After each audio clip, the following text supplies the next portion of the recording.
les trois valeurs ajoutées de la mesure de l'expérience client. Et pour passer cette thématique, j'aborde finalement c'est une photo finalement de l'an dernier à peu près à la même époque, le salon stratégie client en avril 2019. Et finalement, les thèmes majeurs de cette dernière édition, c'était l'émotion et la mesure. En effet, les différentes plénières on fait place vraiment à des valeurs très immatérielles comme l'émotion que fait passer finalement une entreprise dans sa prestation de service avec son expérience client. Et la quantification de la performance, finalement, elle est toujours au centre des attentions. Donc il y a des outils de mesure de performance client qui sont très pointus. On a aussi bien de la mesure de la satisfaction à chaud, à froid, de la mesure de NPS, de la résolution au premier contact. On fait de la mesure du taux d'effort, de l'analyse des verbatims, des avis clients en ligne également. On mesure la symétrie des attentions. C'est vraiment une grande tendance. Et donc là, je vais paraphraser en fait Thierry Spencer, qui est un des speakers là, connu dans la profession, qui nous dit qu'il n'y a pas d'expérience client réussie sans mesure. Ça, c'est un point qui est assez fondamental de notre point de vue. Et une approche en fait qui vise à prendre en compte et à développer l'émotion en fait dans la relation, finalement, n'est pas incompatible avec le caractère rationnel de la mesure. D'autant que maintenant, il est vraiment possible de quantifier, d'analyser des interactions à fort enjeu émotionnel. Et ça, c'est une des tendances, notamment de l'analyse sémantique. Alors, pour finir de nous convaincre de ces éléments, pour répondre à la question finalement pourquoi suivre l'expérience client à chaud, ça va nous permettre finalement d'expliquer les enjeux de la satisfaction et puis de la fidélité client en quelque sorte. Donc des clients plus fidèles et plus satisfaits à l'entreprise, finalement rapportent plus d'argent. Donc c'est ce que j'ai notifié là dans le PowerPoint, c'est que finalement la fidélité, elle rime avec profitabilité pour l'entreprise. En effet, des clients fidèles rachètent plus que la moyenne des autres clients ou tout simplement des nouveaux clients. Les clients fidèles, en fait, ils résistent mieux finalement au prix et puis au charme des sirènes de la concurrence low cost, parce que c'est une tendance de plus en plus forte. Un client finalement fidèle, il s'attache pas uniquement au prix, il va s'attacher aux caractéristiques du produit, au service, au relationnel client également, qui est fondamental. Les clients fidèles, ils sont généralement aussi satisfaits et ils sont moins chronophages pour l'entreprise en termes de traitement. Ils permettent finalement de réduire pour l'entreprise en quelque sorte ces frais de structure. Ils sont moins consommateurs en temps, par exemple, au niveau des centres d'appel ou sur d'autres processus de l'entreprise. La fidélité client, elle permet également d'améliorer cette rétention client. Il est beaucoup plus cher finalement d'acquérir un nouveau client comparativement à garder et à fidéliser un client existant. Donc ça, c'est un point qui est quand même fondamental quand on veut travailler sa rentabilité au niveau de l'entreprise. Et puis, les clients infidèles sont les ambassadeurs de marque. Ce sont les meilleurs promoteurs de la marque. Un client satisfait va remporter trois nouveaux clients. Donc ça, c'est un point qui est fondamental et qu'il faut avoir en tête. Alors, pour finir de nous convaincre en fait sur ces aspects, sur les enjeux de la satisfaction et de la fidélité client, je vais vous présenter 20% de vos clients représentent 80% de vos ventes. C'est quand même fondamental de comprendre et d'essayer de toucher du doigt ce que pensent et connaître en fait les feedbacks de ces 20% de clients. Ce qu'il faut savoir aussi, c'est que sur 1000 clients insatisfaits, il y en a 40 qui vous le disent et il y en a 600 en fait qui déclarent acheter ailleurs. Ça, c'est quand même un point qui est assez fondamental à connaître. Autre point également important, c'est les 3 moments clés pour gagner la fidélité de vos clients. On dit que dans 10% des cas, ça se passe lors de l'avant-vente. Si ça se passe bien lors de l'avant-vente, vous avez 10% de chances que ce client devienne fidèle. Cette stat et ce pourcentage, il a augmenté. Lors du premier achat, quand ça se passe bien, il y a une chance sur 2 que le client devienne fidèle. Donc c'est hyper important de faire attention à ces touchpoints dans l'entreprise. Et puis, il y a 40% de chances que le client devienne fidèle lors de la résolution des problèmes, notamment lors de contact avec le service client. Et puis, une autre stat, j'y faisais référence tout à l'heure, il coûte à l'entreprise 5 à 8 fois plus cher de chercher effectivement un nouveau client plutôt que d'en retenir un ancien. Donc là, ça doit parler effectivement aux gestionnaires d'entreprise. Là, c'est quand même très important, hein, de travailler sa rétention client. Alors, pour nous résumer en fait sur les enjeux, et on l'a vu, hein, finalement, la satisfaction, elle a un impact indirect sur les ventes. Elle entraîne de la fidélité client, qui elle-même entraîne de la profitabilité pour l'entreprise, via notamment la recommandation, hein, et le maintien d'une image de marque de qualité. Donc, il apparaît, hein, indispensable et nécessaire de mettre en place des systèmes de mesure d'expérience client sur les parcours clients de l'entreprise. Alors, pour parler de parcours client, hein, finalement, je vais vous montrer maintenant cette slide où là, on va illustrer les mesures d'écoute client. Donc, cette mesure d'écoute client, elle peut être réalisée finalement, hein, par l'entreprise de deux manières, soit par des enquêtes de satisfaction à froid, soit par des enquêtes de satisfaction à chaud. On va dire que ces deux approches, elles sont vraiment complémentaires, hein. L'enquête à froid, c'est vraiment l'état des lieux de la satisfaction client. Schématiquement, elle a lieu, je dirais, une fois par an. C'est plutôt une enquête longue ici qui va porter sur tous les thèmes qui relient les clients à son fournisseur, à l'entreprise. Et elle a vraiment pour objectif de définir, hein, et d'orienter les axes stratégiques de la relation client. Tandis que l'enquête à chaud, elle, c'est vraiment une mesure en fait de l'expérience client. Elle a lieu à chaque interaction entre l'entreprise et le client. C'est généralement une enquête courte qui porte sur un thème spécifique, sur un process de l'entreprise, le service client par exemple, et elles servent finalement à l'amélioration continue d'un service de l'entreprise ou de tous les services de l'entreprise, si vous avez mis des sondes et plusieurs écoutes clients sur chacun des services, des process. Donc ces enquêtes à chaud, elles sont déclenchées, hein, sur tout ou partie du parcours client, ça vous l'avez bien compris. Et là, dans cet exemple fictif, hein, qui est la société Alizone, hein, c'est un cas fictif, un cas d'école, hein, c'est un web marchand. On a cartographié finalement un parcours client en 6 étapes, avec 3 étapes cruciales, hein, qui sont taguées en rouge: la consultation du site web, la livraison client et puis l'appel au SAV. Donc là, je fais référence, hein, pourquoi on a tagué ces étapes, hein, c'est parce que c'est des moments clés pour gagner la fidélité de ses clients. On l'a vu, hein, il y a 10% de chances qu'un client devienne fidèle lors de l'avant-vente, donc lors de la consultation d'un site web, une chance sur deux qu'un client devienne fidèle lors du premier achat quand ça se passe bien. Donc pour un web marchand, c'est fondamental de mettre sous sonde ce processus. Et puis, il y a 40% de chances qu'un client devienne fidèle lors de la résolution des problèmes, donc suite à appel auprès du SAV. Donc là, l'entreprise, en fait, hein, ce qui est fondamental à comprendre, c'est qu'elle doit identifier et traiter tous les irritants qu'elle va mettre sur le parcours client, hein, en quelque part. Il va falloir les anticiper en quelque sorte. Et il faut donc penser finalement et cartographier son parcours client et les mesures d'expérience client, hein, en mettant en place un système de dispositifs et de mesures d'expérience client à chaud. Alors l'expérience client, hein, c'est un processus finalement qui s'opère en continu durant l'année. Là, schématiquement, effectivement, à l'écran, hein, la première étape ici, c'est le contact client. C'est un processus donné, hein, ça va dépendre du process que vous voulez mesurer. Là, on a l'exemple par exemple d'un service client, mais voilà, il peut y avoir effectivement d'autres thématiques données comme la commande ou autre. En deuxième étape, on va adresser le questionnaire automatiquement en flux continu tout au long de l'année, suivant des règles, hein, de paramétrage. Envoi d'un questionnaire à J+1, par exemple, après contact au service client. La troisième étape, ça va consister à collecter les éléments de réponse suite à la réponse à l'enquête.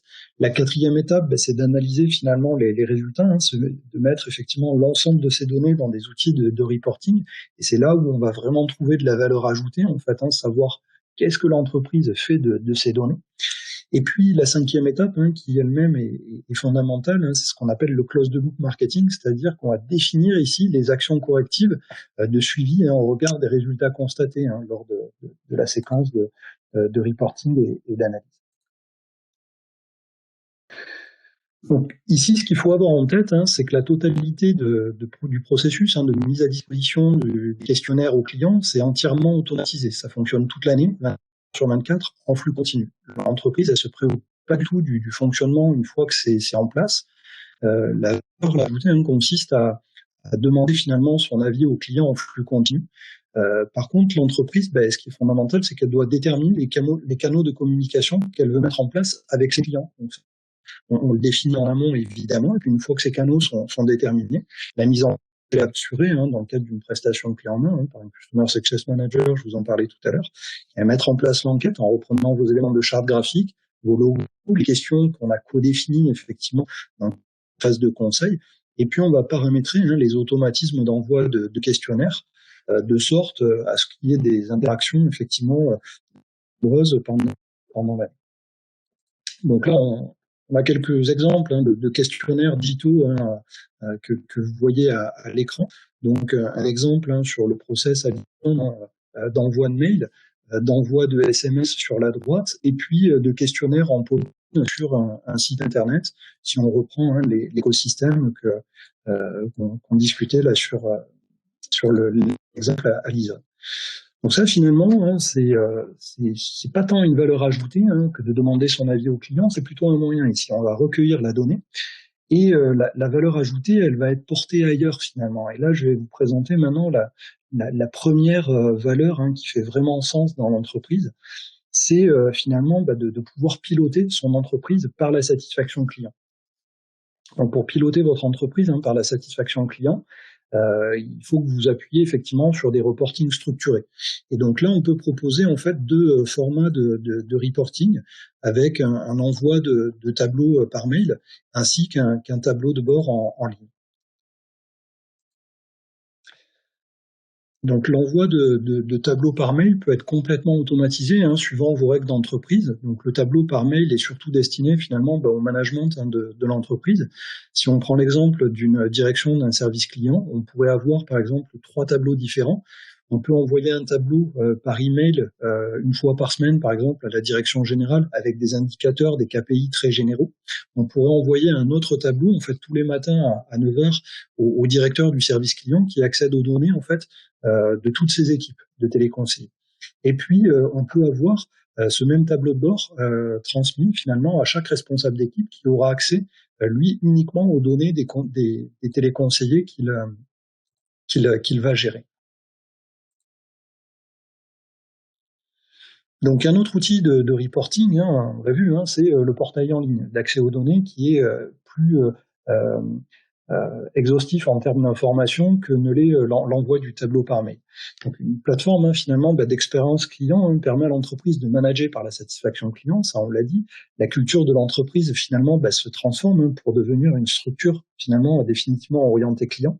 Et l'objectif finalement c'est de piloter la satisfaction de ses clients, de mesurer la performance de ses équipes. Et les indicateurs tendanciels en fait que l'on a dans ces types de portail permettent en fait de suivre si je suis en avance ou si je suis en retard par rapport à une période donnée, au jour, au suivi ou à la semaine. On a des indicateurs également d'objectifs qui permettent de suivre ces résultats. Donc ici, on est vraiment sur une logique de tableau de bord de suivi financier qui pourrait être exploité par la direction générale, qui permet finalement de mesurer l'avance ou le retard sur le chiffre d'affaires. Et en fait, on va appliquer exactement la même logique au tableau de bord de suivi de la satisfaction. Et là, on va avoir finalement un cockpit d'indicateurs qui va être orienté satisfaction pour mieux décider. Et donc la vertu de tout ça, c'est vraiment d'avoir une démarche orientée client pour son entreprise.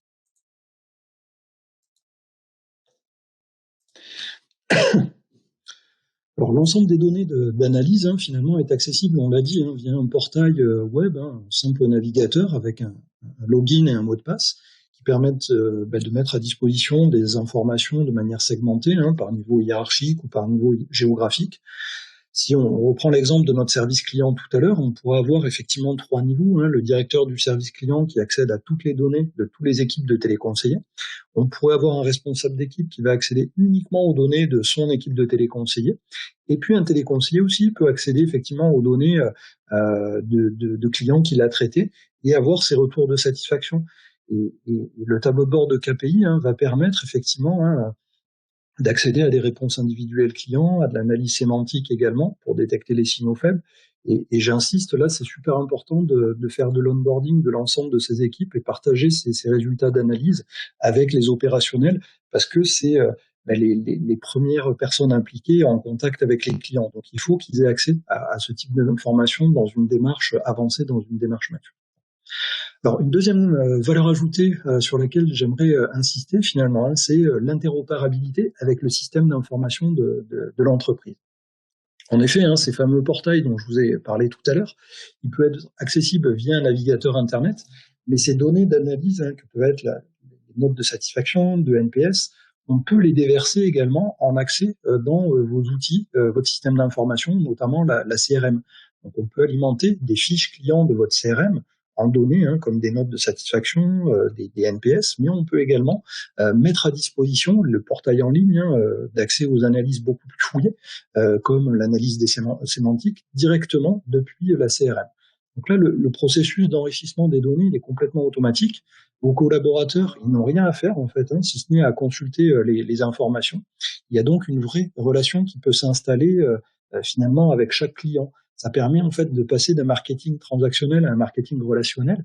Et cette alimentation des données dans la CRM, elle s'opère, hein, je dirais, par une extraction automatisée qui alimente votre CRM. Donc, on crée des règles de gestion, vous vous occupez de rien finalement, à part à accéder aux bonnes informations au bon moment dans votre écosystème d'entreprise, qui est souvent catalysé par la CRM. Mais on peut alimenter également, hein, des outils de gestion de flux ou des outils type des ERP par rapport à ça.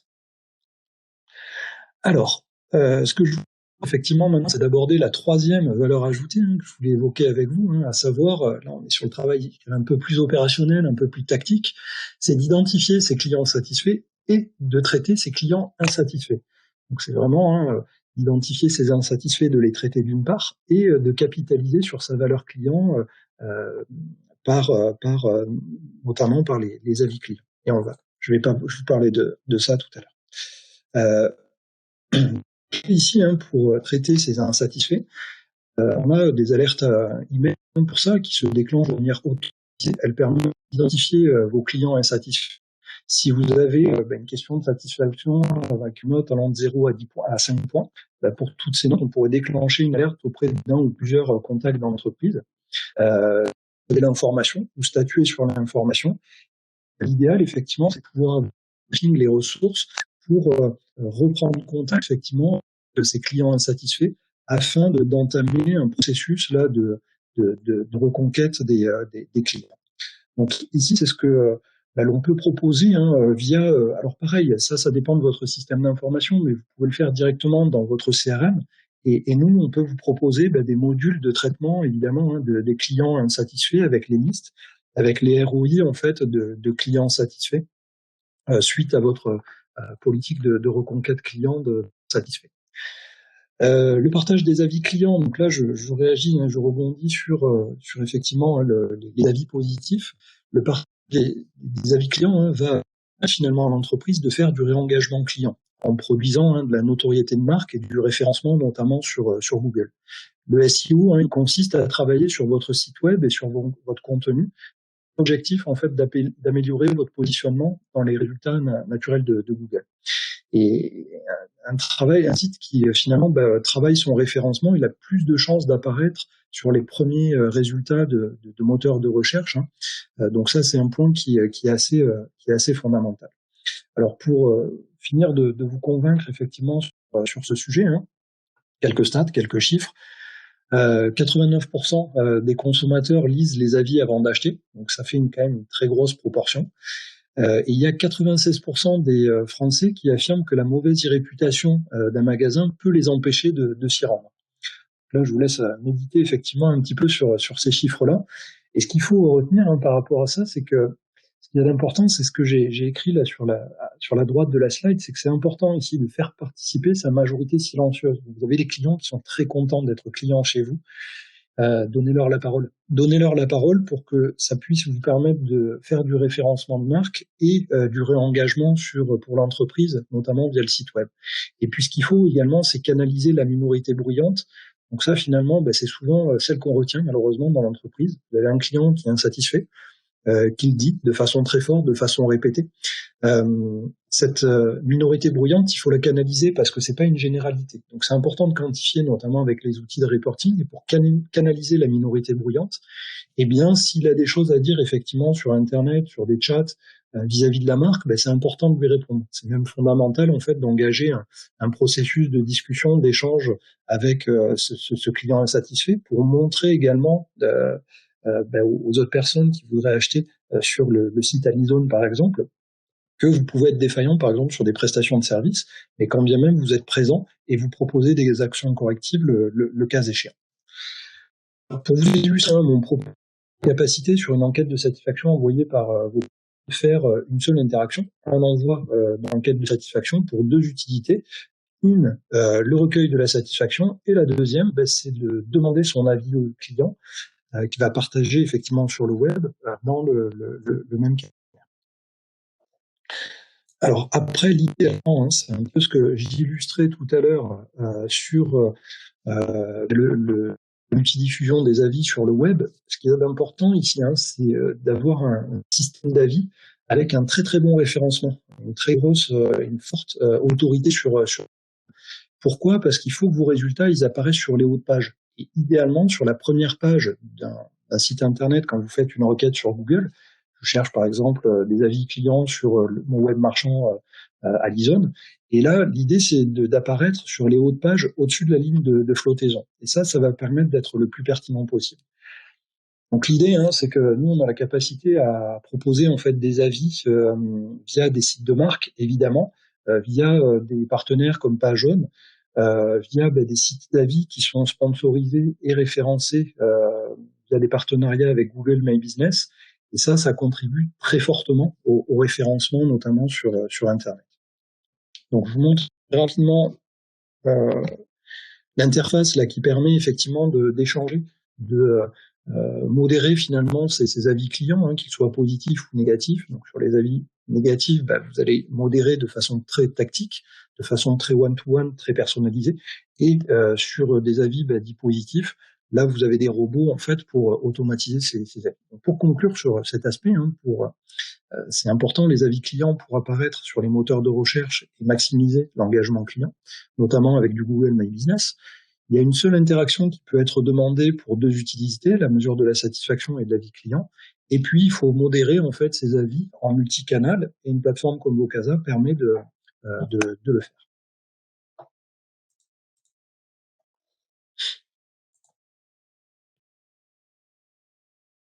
Alors, une slide quand même important, pour les valeurs ajoutées, c'est de former les collaborateurs et communiquer sur les résultats. En effet, ce point est fondamental afin qu'il y ait une adhésion forte des équipes autour de l'expérience client dans l'entreprise. En effet, les personnes qui vont être en contact avec la clientèle, c'est eux qui doivent avoir une orientation client forte dans leur savoir-faire et dans leur savoir-être. Dans le cas d'un service client, finalement, il va falloir, c'est important, sensibiliser puis former les collaborateurs sur l'intérêt et les apports d'une démarche de mesure d'expérience client et les former finalement à être customer-centric. Et afin d'infuser en fait le projet d'orientation client au sein des équipes, il sera idéal en fait de mettre à disposition les reportings dont on parlait à tous les niveaux finalement, au niveau de la direction générale, au niveau du directeur du service client, des managers ou des chefs d'équipe, mais également au niveau des conseillers clientèle. Et au plus votre entreprise infuse dans la relation client et a des retours sur la satisfaction, et au mieux on va avoir cette orientation globale dans l'entreprise. On parle beaucoup en fait de symétrie des attentions dans le domaine du customer centric. Cela consiste finalement à avoir le même niveau d'engagement avec ses clients que l'on peut avoir avec ses employés. Et donc pour avoir finalement des clients satisfaits, il faut des employés heureux. Et donc là, je m'adresse vraiment aux managers là, qui sont présents à ce webinaire. Il va vraiment falloir s'appliquer à avoir le même engagement auprès de vos collaborateurs que ce que vous attendez qu'ils aient vis-à-vis de vos clients. Donc ça, c'est un point qui est assez fondamental. Voilà, on arrive sur la fin de notre webinaire. J'ai fait une petite slide effectivement résumé pour reprendre un peu les grands concepts évoqués pendant cette demi-heure ensemble. On l'a vu, alors c'est pas une valeur ajoutée, mais c'est quand même un moyen qui est fondamental, c'est de pouvoir automatiser la mise à disposition de questionnaires en flux continu, condamner quelles sont les étapes dans le client, et surtout sur les points où il peut y avoir des irritants. Mais après, les valeurs ajoutées, elles consistent vraiment pour l'entreprise à faire du pilotage des projets et globalement de l'entreprise par la satisfaction client. Ça, c'est important, c'est montré par des études. Bien piloté par la satisfaction client, ça amène de la profitabilité pour l'entreprise, ça fait gagner de l'argent à l'entreprise. La deuxième valeur, c'est, on l'a vu, l'interopérabilité avec le système d'information de vos clients, parce que ces données de statistiques sur la satisfaction client, ils sont souvent catalysés dans vos systèmes d'information, notamment votre CRM, votre ERP et autres logiciels. Donc c'est important que vous ayez une solution de mesure d'expérience client qui puisse déverser toutes ces infos dans votre SI finalement. Et puis la troisième valeur, hein, c'est ça qui découle hein, de ces deux premières, hein, c'est de pouvoir finalement détecter et traiter vos clients insatisfaits. Donc ça, c'est fondamental. Hein. Un client insatisfait qui est reconquis, il va générer en fait de nouveaux clients pour l'entreprise. Donc ça fait gagner de l'argent, c'est fondamental, et ça coûte moins cher de travailler ces clients insatisfaits plutôt que d'aller chercher des nouveaux clients. Donc j'insiste sur ce point. Et puis donner la parole également à vos clients satisfaits par des avis clients, parce que ça permet de faire du réengagement et globalement ça permet de travailler la notoriété de la marque. Et puis enfin, j'insiste, hein, c'est pas une valeur, mais c'est plutôt un moyen ici qui est fondamental, c'est de sensibiliser, de former et de reformer vos collaborateurs sur l'orientation client. C'est fondamental. Si les directions générales en sont convaincues, eh bien, il n'y a pas de raison que l'ensemble des collaborateurs de l'entreprise ne le soient.